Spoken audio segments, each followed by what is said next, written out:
A daf for today is daf ches. We'll start the last two lines on daf Zayin Amid Beis v'Omar Ula. And we're talking about a mitzora who, as part of the process of his tahara, he needs to put his hands and his feet into the azara to do what's called matan pahonos. The problem is that if he hasn't brought his carbon yet, he's a mechusa kapara. And as such, he's not allowed to enter into the Mikdash. So he stands at the Shar HaNikanor. The Shar HaNikanor is in the Machna Leviyah. The Azara, otherwise known as the Ezras HaNoshim, is already in the Machna Shechina. And the question is, how do we allow him to put his fingers inside the Azara if we hold that Bia b'miktas shmei Bia, that even if part of his body enters in, that's also considered Bia. And for the sake of Taras HaMitzorah, we're going to be matir. However, what happens in a case where he's not only a Mitzorah, but he's also a Tvul Yom? So the Torah would be Mekil in the case of a Mitzorah, and that's the matir machmas tumas ha-saras. But the reason for that is because he has no other option of purifying himself, of removing himself from the state of Mitzorah. But now he's also a Tvul Yom. And a Tvul Yom is not allowed to enter into the Azara. I mean, that's a Chiv Kares. And if we're holding Bia b'miktas shmei Bia, then although we have a Heter mitzad tumas tzaras to allow him to, so to speak, enter into the Azara, we don't have such a heter with regard to Tvul Yom. And if you'll tell me, well, how he's going to bring the Korban Pesach is a Chiyuv Kares, but entering into the Azara is a Chiyuv Kares, then how could we possibly allow one Chiyuv Kares for the sake of protecting him from another Chiyuv Kares? The Omar Ula says Matam. Why is it that even though this mitzvah is also Tvul Yom, they were matir knisa b'miktas, bia b'miktas liazara, hoil v'huta l'tzarato, huta l'keruyo. We have a principle called hoil v'ishtre, that once there's a matir vis-a-vis the iser of knisa lazara of a mitzvah, that matir is chal even with regard to the Iser Bia Lazara of a Tvul Yom. And so that even though for a Mitzora who's what's called a Mechusar Kapara, he hasn't yet brought his carbon, we're going to allow him with regard to his Tara to enter into the Azara, which would normally be a Chiyuv Kares. We're going to permit it. Once that permission is granted, then we can allow that matir to be chal even as far as the Iser of Tvul Yom. And if this be the case, if we've established that whenever there are two Isurim, if one of them has a heter, a matir, and the other does not, then the matir is mitztari for both of them, and that's called hol v'ishtrei, then we could be matir achos isha in a case where the yavam is now about to be miyabim, the wife of his sister. And since the Torah was matir being miyabim, the wife of his brother, which is eshes achiv and achiv kares, that matir will be chal even as far as the erva and the achiv kares of achos ishto. And we will apply the principle of hol v'ishtrei ishrim. Therefore, I need the pasuk Leah to teach me that no, that there won't be any heter to allow yibum in the case of the erev of achotz ishto. So now the Gemara is going to reject this analogy of the case between the case of an overlap of tumas tzaras and tumas keri, and the case of the overlap of Eshes Achiv and Achos Ishta. Midami. Lideula. Is this case of Isurei Arayos comparable to the case of Ula, of the overlap of Tzaras and Geret? And here we begin Daf Ches. When does the principle of Ula, Hoel ve'ishrei ishri apply?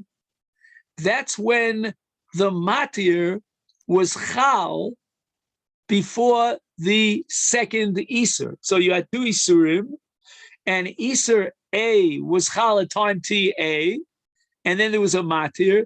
Then there was an additional Isur, call it Isur B. Once the matir was chal already vis-a-vis A, Isur number one, it's chal vis-a-vis Isur number two.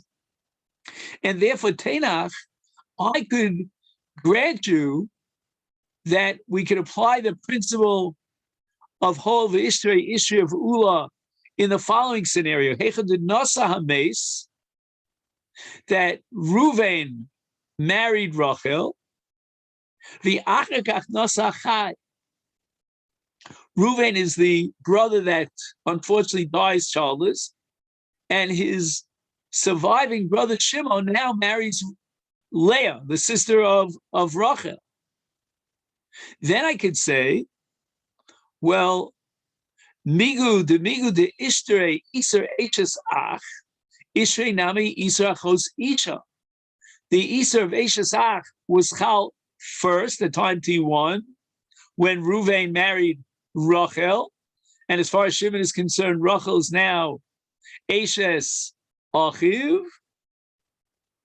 And then, subsequently, Shimon married Leah and generated a second Isur on Rachel, which is called Achos Isha. And now we can apply the principle of Hol v'Ishteri Ishteri, that since at the time of the Heter of Nefilas Yavam, the Isur Eshes Ach was subject to this leniency by virtue of the mitzvah of Yibum, that Heter is going to be chal even vis-a-vis the erva that was chal subsequently of Achos Isha.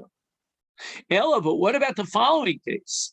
Nasa Chai, first Shimon married Leah, the Achach Nasa Mace, and only afterwards did Ruvain marry Rachel. Is Isar Achos Isha Kadim? Before the Isar of Eshes Ach, meaning the marriage between Ruvain and Rachel, Rachel was already Asura on Shimon because she is the sister of Shimon's wife, Leah. And in such a case where the matir is going to be chal subsequently to the second Isur, namely to Eshes Achiv, it cannot be chal retroactively vis-a-vis the first Isur, which was Achos Isha. So Rachel again was already Asura Lish Shimon before Ruvain married Rachel, meaning Rachel was Asura to Shimon by virtue of the fact that Shimon had already married Leah, and therefore Rachel's status is out of Achos Isha. And in such a case, when the Isur is chal already, a later Isur that's chal, even though the Torah is matir it, the matir would only be chal on the later Isur. It cannot be chal on the earlier Isur. We cannot say hoil the Ishrei l'mafreya.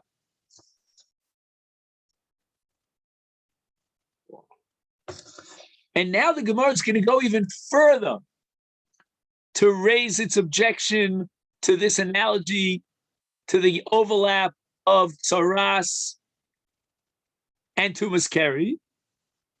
V'afilu nasa mes, even if I will tell you that first Ruvain married Rachel, and only later, subsequently, did Shimon marry Leah, Nami, I still would object to applying the principle of Hol v'Ishrei Ishri, because Tenach Echad did nasa mes umes.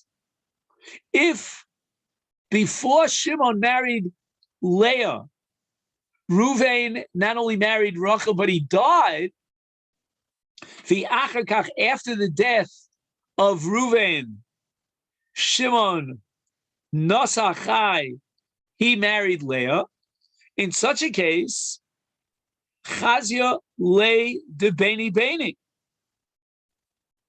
Now we could say that the Yevamot, meaning Rachel, is Muteris Liyamam, is Muteris L'Shimon. Why? Because in that period of time between the death of Reuven and the marriage of Shimon to Leah, there already was Chala Matir. Why? Because Reuven died before Shimon married Leah. Ella, but in the following scenario, Nasa HaMes V'lo Mes V'akach Nosachai. If Shimon married Leah before Reuven's death, then Lo Chazi Le Klal.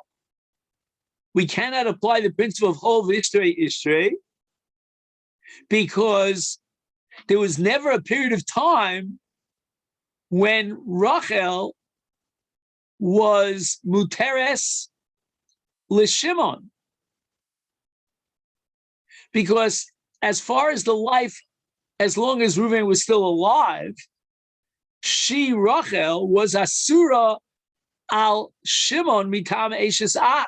And in the moment that Reuven died, Rachel was already Asura al Shimon midin Achos Isha, because Shimon married Leah before Reuven's death. So we cannot apply the principle of Hol V'Ishrei Ishrei. The only possibility would be if the matir was chal before the second Isser, and that we don't have. And the Gemara now wants to prove this distinction.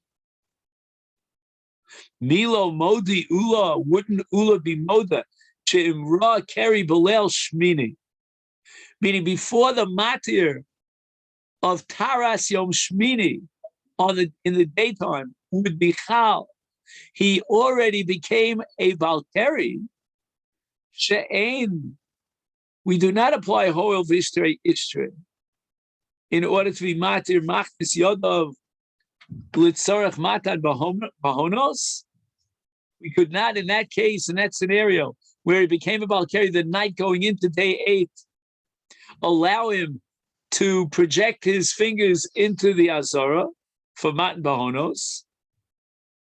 Why? Because Shalo Yatza B'Shashi Re'uya Lahavi B'Karban. At nighttime, when he saw the carry, he was not in a state in which he was right to bring his carbon, because there are no karbanos at night, and the Iser Knisa Lazara Machmas Tzaraso is still very much active, very much alive at night.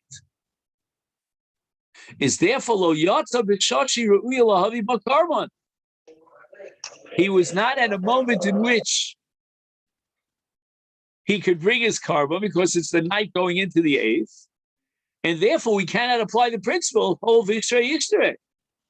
Why? Because he saw Keri at night, and it was not a shah re'uya lahavi b'karban because he can't bring the carbon until the next morning, and therefore the Iser of Keri likanes lazara was chal and took it took a grip, and it was not subject to a matir. The only scenario in which we could apply Ula's principle of Hol V'Ishrei Ishrei would be if he became a Valkyrie on the 8th day after sunrise, and therefore at that moment he was a shah haru'uya lavi karban with daybreak of day 8, and that generates a matir of knisas bahonos lazar b'toras machmas hatzaras, and then an hour later, let's say daybreak was at 6 in the morning, and then at 7 he became a Valkyrie, there already was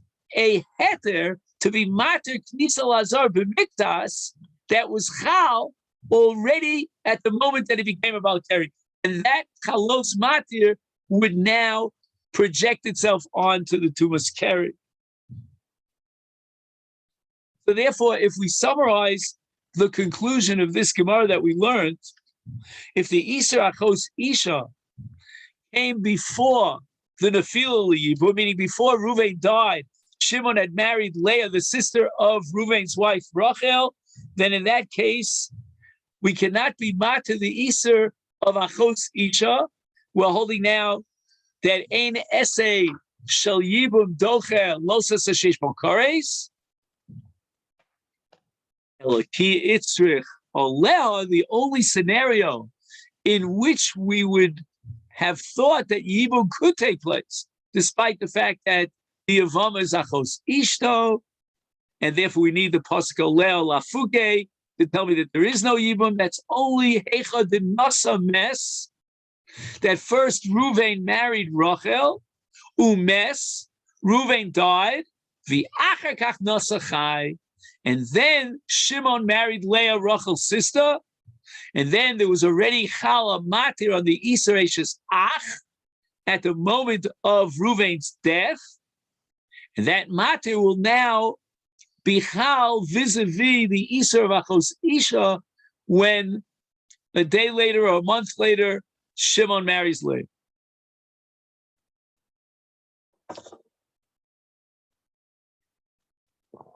So that would be the only scenario in which we apply the principle of Hov Ishtar Yishtar. Now the Gemara says there's another scenario in which we could apply the Matir and justify the need for the Pasuk Oleha to preclude Yibum in the case of an Erva. Ibais Ema Asya Bekesha Rabbi Yonah. We would have been matir and erov for Yibum based on the hekesh of Rabbi Yonah. The Amar Rabbi Yonah, the Tema Rav Huna Breit Rabbi Yeshua Amar Kra.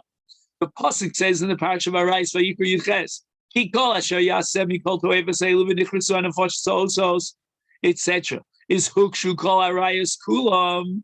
The Torah says Mikol HaToevos, which means it's a klal that unites and integrates all arayos into one. That's called a hekesh. And hekesh is the Eishes Ach. Eishes Ach is also a member of that set of arayos. Is my Eishes Ach Sharia.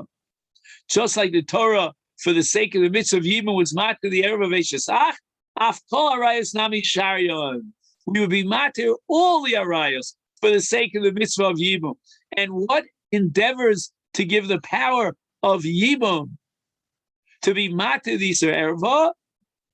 The hekesh that equates all arayos to Eishes Ach is therefore kosav Rachman Oleh. We need the pasuk Oleh to block Yibum in the case of an erva.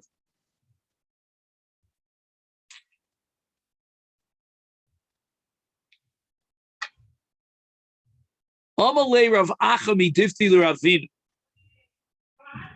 Rav Acha asks the following question, very basic question. After you have the Josh of Oleh and you want to generate an Isra Vachos Ishto L'Yibum, how do you know the Hekesh is going to equate all arayos to Achos Isha? Why not equate all the arayos to Eishes Ach? The Torah was marked to the Erev of Eishes Ach. Michti, kol arayos, ikol akshuye, akshinu. We can equate all the arayos le'Eishes Ach. Or alternatively, we have another possibility like ikol akshudu. We have the possibility of equating all the arayos Achos Isha. My chazis, very famous phrase in Talmud. My chazis, you have two options here. Which way do you want to turn? My chazis to kash lachos isha to teach me that there's no eter of yibum. Why not akshinu le'Eishes Ach? And with an equation to Eishes Ach, we can come to the conclusion that the Torah is matir all arayos. Already, you have the word oleh in the parsha of Achos Isha, and that prohibits yibum, but that's a special din that should be limited and only applies to Achos Isha. But as far as all the other arayos, we have another 14 on the list, they should be equated with Eishes Ach, and the Torah was matir the Erev of Eishes Ach for Yibum. So the Gemara offers two answers. Answer number one. I'll tell you the following answer. Whenever we have a toss-up between two possible candidates of Hekesh, one is L'chumra, one is L'kula, the very fact that the Torah left it undefined, ambiguous, that tells us we should go L'chumra. And therefore the equation would be Ta'achos Isha, not Teishasach. Same another answer. They're going to shut the electric. That's not good for me. Well, wait. This could work without. Unplug it. Unplug it. Yeah, but I need light. That's going to be the problem. Okay, let me just 1 second. Board. There's a little bit of an interruption here. The Gemara offers another answer to this question as to whether or not we should direct the Hekesh towards Eishesach or towards Achos Isha. Hacha trei isurei. Ve'hacha trei isurei. Trei utrei alfina. Aval hacha chad isura. Trei michad lo alfina. Let's compare the two cases. In the case of Eishes Ach, we only have one erva. In the case of Achos Isha, we have two ervas, two arayos. There's an overlap of both Eishes Ach and Achos Isha. Now we don't know what to do with the balance of the arayos, the other 14 in the bag. And we have two options. It makes more sense to find a comparable case, which would be in the case where the other arayos piggyback onto Eishes Ach, and therefore you have two arayos. And that's similar to the case of Achos Isha, rather than equate it to the case of Eishes Ach, where there's only one erva. Beautiful Gemara, beautiful. Rav Amar, Rava says, you know why I need a leha to pater up an erva from Yibum? Is erva lo tzricha kra. You don't need a pasuk for erva to pater up from Yibum. And misvara, just by pure logic, we would come to the conclusion that there's an Iser erva here that blocks Yibum. And we're not going to apply whole for Ishtre. And the reason for that, Tosus vacillates here in Dibra Maskal Rava. What about whole for Ishtre? And it could be that he rejected the whole premise of Hoil, or because we don't apply Hoil if they're two Isurim Mishem Echad. Like, for example, we only apply Hol Vishre Ishrei in the case of Mitzora of Keri, because both tumos generate the same identical Isur of Knisa Lazor. But in Arayas, we have two different Isur. Anyway, we're going to Rav is not going to accept Hol Vishre Ishrei. But so what's Rav going to do with the Pasuk Leha? And the answer is L'meisar Tzara. We don't know anything about Tzaras Ereva. We know logically that an Ereva does not fall for Yibum. It's an additional Ereva on top of Eishes Ach. But that doesn't tell me a thing about the Tzara. So I need now the Pasuk Lo Tikach Litrar together with the word Alea, right? Alea allows me to jump from the parsha of Achos Isha in Arayos over to the case of Yibum, where it says Yevamot Yavol Leha. And now I need the extra word Litzrar to tell me that the Tzaras Erva is like the Erva herself, and she's Asur Ala Yava. And she has the status of an Eishes Ach, which means an Eishes Ach Shalom Avakum Mitzvah Yibum, and therefore even the Tzara is out of the picture here. So that's where I need the Pasuk Alel. So the Gemara says, wait a minute. The erva lo tzricha kra. Can Rava maintain the position that I understand logically that an erva does not fall for yibum? Vatanya, we have a brisa that says, we had quoted this brisa earlier, Ainli Elahi. I've only derived from Oleha that she herself, the erva herself, doesn't fall for yibum. So Rasa Minayin. But apparently, it's clear from the language of the brisa that I need a pasuk to pater up the erva, and that's derived from Oleh. And then the question is, if we don't have Oleh for Tzara, how do we know Tzara is pater from Yibum? So the Gemara answers, the brisa did not mean to derive from Oleh erva, that was logical, but rather Mishum Tzarasa, the pasuk Oleh is only necessary for the tzara, and once I need the pasuk Oleh to establish the tur tzara, the brisa already starts up with the fact that this drasha applies already the pasuk already to erva, to the erva itself, but I don't need a pasuk for the erva. So the Gemara asks Vaktani, but the brisa says regarding to all arayos, Einli Elahain Tzaraseyan Minayin. Again, it seems like the Hekesh is going to teach me that the arayos themselves do not fall for Yibum, not Tzaros, right? Because it says Einli Elahain. In other words, you've only derived and established the erva herself. What about the tzara? But you see that we needed a drasha to establish that the erva does not fall for yibum, and that's against Rava. And the Gemara answers that the brisa mentions at first the hekesh tachos isha as far as the arayos themselves, because we don't need that, but it's only introduction mishum tzaroseh to establish that the tzara does not fall for yibum. In other words, the hekesh is logical that an erva should not fall for yibum. But once we emphasize that, now the drasha and the hekesh becomes a hekesh to teach me that the tzara doesn't fall for yibum.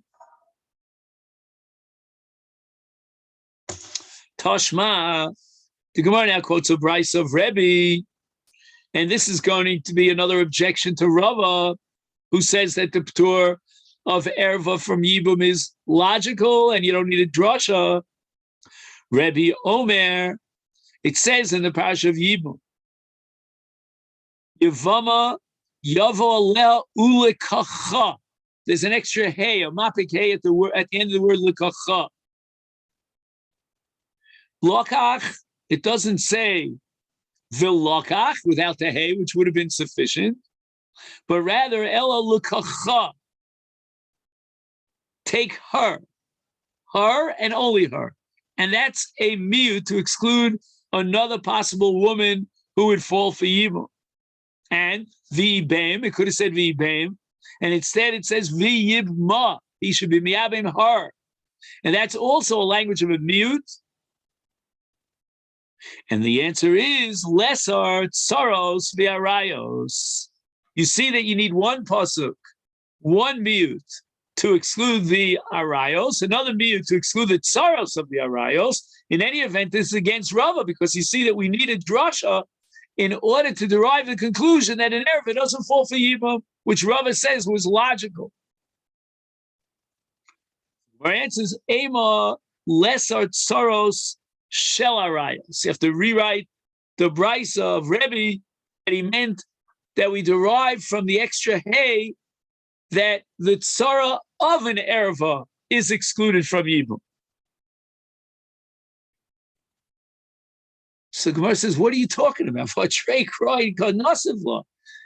Rebbe quoted two psukim, with the hay and v'yibma with the hay. Obviously, he needs one pasuk to exclude the erva herself and another pasuk to exclude the tzara. Lesser tarshal arayos. My love, chad li erva v'chad li tzara. Lo, idividu li tzara. Both ulekacha and the yibma is coming to exclude the tzara.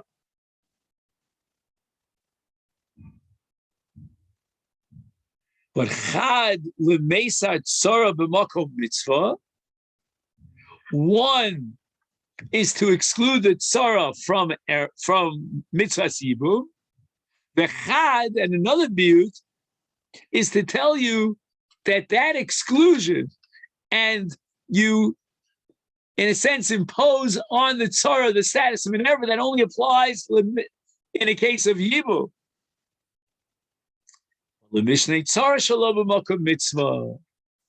Like what happens if, let's say, Reuven marries Shimon's daughter, right? He marries his niece, right? And then he marries another woman. We'll call the first woman is Rachel, the second woman is Leah. Now, let's say Reuven divorces his two wives. Or let's say he divorces only Leah. Let's make it easy. So Shimon is allowed to marry Leah, even though she was a tzara of an erva. The only time that a tzara of an erva is considered like an erva is when they both fall together, the tzara and the erva for yibum. My timer, the Gemara says, how do you derive this conclusion that you're being matir tzara shalom b'makom yibum? It says v'yibem. It doesn't say v'yibem. It says v'yibma with an extra head. B'makom yibum hu dasiri tzara. In the case where there's an erev aveshus ach, and the tzara is excluded from yibum, then it's an erev aveshus ach. But shalom b'makom yibum shari tzara. The tzara is muteris because she's not an eshes ach, and there's no status of erva, and there's no din of tzaras erva. Shalom b'makom yibum. Amar Avashi masnisa nami deka. I'm going to support this from the language of our Mishnah. B'kotani, it says in the Mishnah Chamesh say nachem ochos tzorasein. It doesn't say anything about the erva herself. Ilu peturos u ochos lo kotani. It doesn't say peturos. The erva is excluded from yibum, and then she excludes the tzara. Apparently, it was taken for granted, mitzad svara, that the erva itself does not fall for yibum. Umayshna erva delo tzrifa kra. And why doesn't the erva need a pasuk? Why do we assume logically that she doesn't fall for yibum? The ein esei dochelos sheish kares. If that be the case, then the Gemara is the following kashis: Sora nami loti boy kra. Why do I need a pasuk as far as the tzara is concerned? From the word litzrar, we understand that the tzara is also included in the chiyuv karetz, and therefore the mitzvah of yibum cannot override the isur karetz. So why do you need two limud? You have established one limud that the tzara has a chiyuv karetz, and she's included under litzrar. Then why do you need a leah to exclude the tzara of the erva once she herself is included in isur karetz? Then ein esli dochelos sheish bo kares. Obviously, we need no yibum. So Gemara answers, Amalei Ravacha bar Bevi, Mar bar Bevi Mar le Ravina hachi kamrina mishvei de Rava. Here's what I heard from Rava.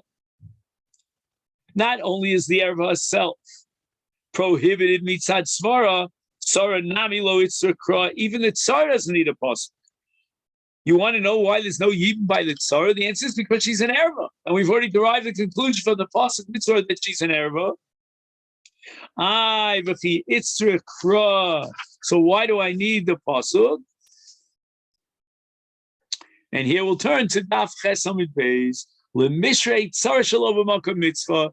It's a mute in the case where a man was married to two wives, one of which is an erva to Ploni. And now Ploni wants to marry the other wife after this man divorces her or dies, and he's allowed to do so.